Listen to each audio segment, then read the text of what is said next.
मेरे प्रिय साथियों नमस्कार। तो आज की क्लास में फणीश्वर नाथ रेणुकृत रिपोर्टाज ऋण जल और धन जल। फणीश्वर नाथ रेणु जो संसार में आंचलिक कथाकार के रूप में अधिक प्रसिद्ध है, किंतु कहानी उपन्यास के अतिरिक्त उन्होंने संस्मरण रिपोर्टाज भी लिखे हैं।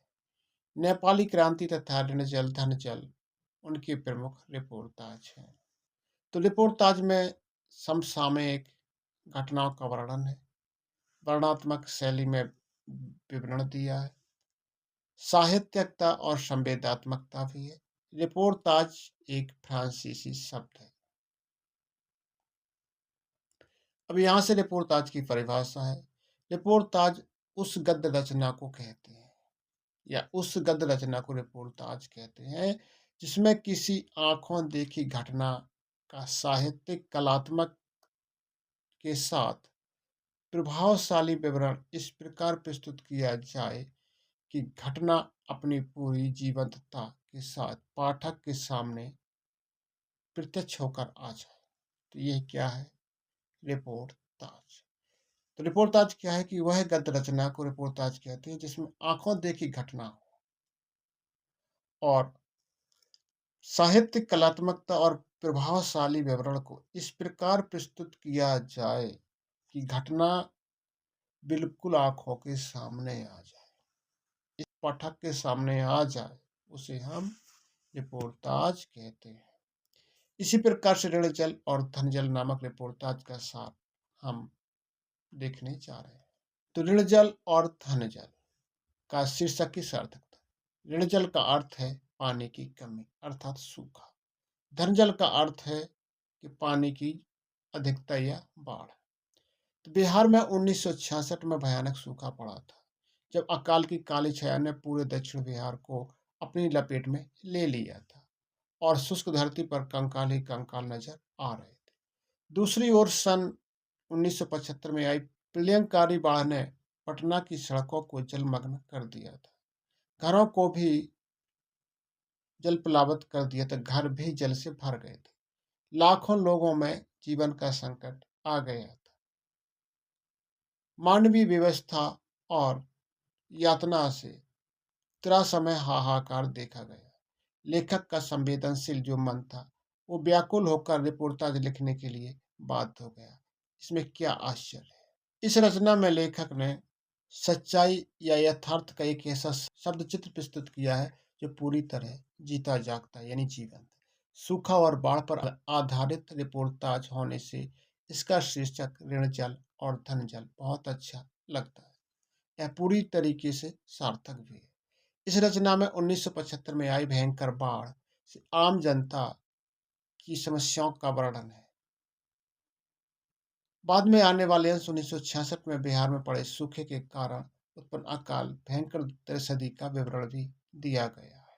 अब दूसरा बिहार की बाढ़। रेणु जी लिखते हैं कि उनका गांव ऐसे इलाके में है जहां हर साल कोसी नदी, पन्नार, महानंदा और गंगा की बाढ़ से पीड़ित जो प्राणी है समूह में आकर यहाँ रुकते हैं। सावन भादों में ट्रेन की खिड़कियों से लोगों को विशाल और सपाट धरती पर गाय, बैल, भैंस, भेड़, बकरी झुंड देखकर ही बाढ़ की विभीषिका का अंदाजा लगाया जा सकता है। रेणु जी लिखते हैं कि भले ही मेरा जन्म गांव में हुआ है, पर बाढ़ की विभीषिका का अनुभव आज भी मेरे अंदर है। 1967 में पटना में आई जो बाढ़ 18 घंटे लगातार बारिश और पुनः नदी उफान पर लाकर किया था। पुनपुन का पानी पटना के राजेंद्र नगर, कंकड़बाग तथा अन्य निचले हिस्सों में घुस गया था।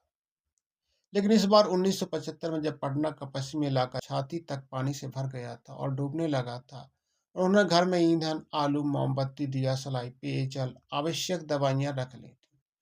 बाढ़ की प्रतीक्षा करने लगे। सुबह खबर आई कि राजभवन की ओर मुख्यमंत्री निवास भी बाढ़ग्रस्त क्षेत्र में आ गए। गोल घर जल में घिर गया।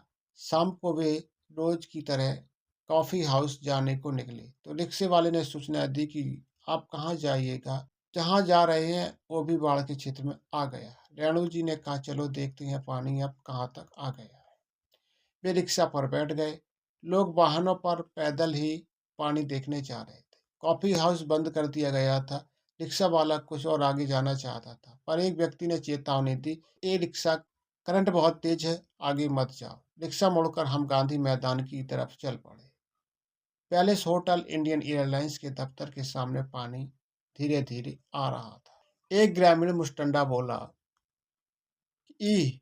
जब दानापुर डूब रहा था, तो पटनिया बाबू लोग उलटकर देखने भी नहीं आए थे। अब बूझो आकाशवाणी केंद्र से घोषणा हो रही थी। पानी हमारे स्टूडियो की सीढ़ियों तक पहुंच चुका था।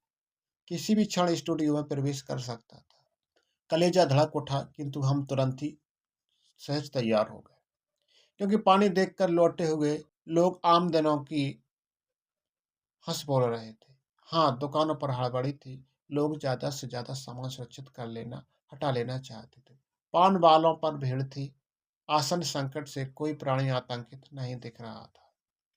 कुछ पत्रिकाएं लेकर जब वे फ्लैट पर लौटे तो जनसंपर्क की गाड़ी लाउड स्पीकर से सुरक्षित स्थान तक जाने की घोषणा हो रही थी। भाइयों, ऐसी संभावना कि पानी रात्रि के 12 बजे तक लोहानीपुर, कंकड़बाग और राजेंद्र नगर में घुस जाए, अतः आप लोग सावधान हो जाओ। अब जो बाढ़ का दृश्य है वो देख लेते हैं कि किस प्रकार से बाढ़ आई थी, किस प्रकार से लोग आनंद ले रहे थे। तो ये बाढ़ का दृश्य, तो लोग इसका आनंद ले रहे थे और पानी बढ़ने का वर्णन भी गाली लगाकर किया जा रहा था। गांधी मैदान सर्वशाला लबालब भर गया था। करंट पानी का वेगवती धारा, इतना जोर का फोर्स था कि ससुरा रिक्शा ही उलट जाएगा। तभी कहीं से एक कुत्ते की रोने की आवाज आई। फिर सुर में सुर मिलाकर कई कुत्ते करुण अंतर्नाद करने लगे, मानो कंठों से प्रतिनाद के स्वर निकले हो। मार साले को, अरे चुप चुप, कुत्ते चुप हो जाओ। वे अपनी सिक्स सेंस से आसन संकट को भांप गए थे। कौन? कुत्ते। तभी वो इस तरीके से सुर मिलाकर रो रहे थे। उस बार जब पुनपुन की बाढ़ आई थी तो सबसे अधिक दुर्दशा इन कुत्तों की ही हुई थी। रात को 11:30 बज रहे थे, पर स्कूटर, रिक्शा और मोटर पैदल चलने वालों की आवाज कम ना हुई थी। सारा शहर जागा हुआ लगता था। 1-1:30 बजे तक पानी राजेंद्र नगर तक पहुंच जाएगा। रेणु जी को भी नींद नहीं आ रही थी। पुरानी स्मृतियां और बाढ़ के दृश्य सभी आंखों के सामने कौंध रहे थे। मनिहारी में 1947 की गंगा की बाढ़। मनिहारी तब पूर्णिया जिले में था, अब कटिहार में है। 1947 में गंगा में आई बाढ़ से पीड़ित क्षेत्र में रेणु जी तब अपने गुरु सीतानाथ भादुड़ी के साथ नाव पर जा रहे थे। चारों ओर पानी ही पानी। दूर एक बालू का दीप सा दिखाई दिया। सोचा पैर अकड़ गए हैं, थोड़ा सा इस पर चहलकदमी कर लें। भादुड़ी जी ने सचेत किया कि इस पर कदम रखने से पहले सचेत रहना, दीप पर सांप है। बिच्छू, लोमड़ी, सियार सब पनाह लिए होंगे। सचमुच ऐसा ही था। हर नाव पर बाढ़ के पानी से होने वाले घाव की दवा भी थी। इसके साथ किरासिन, दिया, सलाई भी, क्योंकि बाढ़ पीड़ितों की सबसे ज्यादा मांग इन्हीं वस्तुओं की थी। पानी से घिरे गांव के कई बीमारों को नाव पर चढ़ाकर कैंप तक लाना होता था। एक बीमार नौजवान के साथ उसका कुत्ता भी कुई कुई करता नाव पर चढ़ाया। डॉक्टर साहब कुत्ते को देखकर चिल्लाए, कुकुर नहीं, कुकुर नहीं। बीमार नौजवान छपाक से पानी में कूद गया। हमारा कुकर नहीं जाएगा तो हम भी नहीं जाएंगे। कुत्ता भी छपाक से पानी में उतर गया। हमारा आदमी नहीं जाएगा तो हम भी नहीं जाएंगे। कुत्ता भी ऐसा कहा।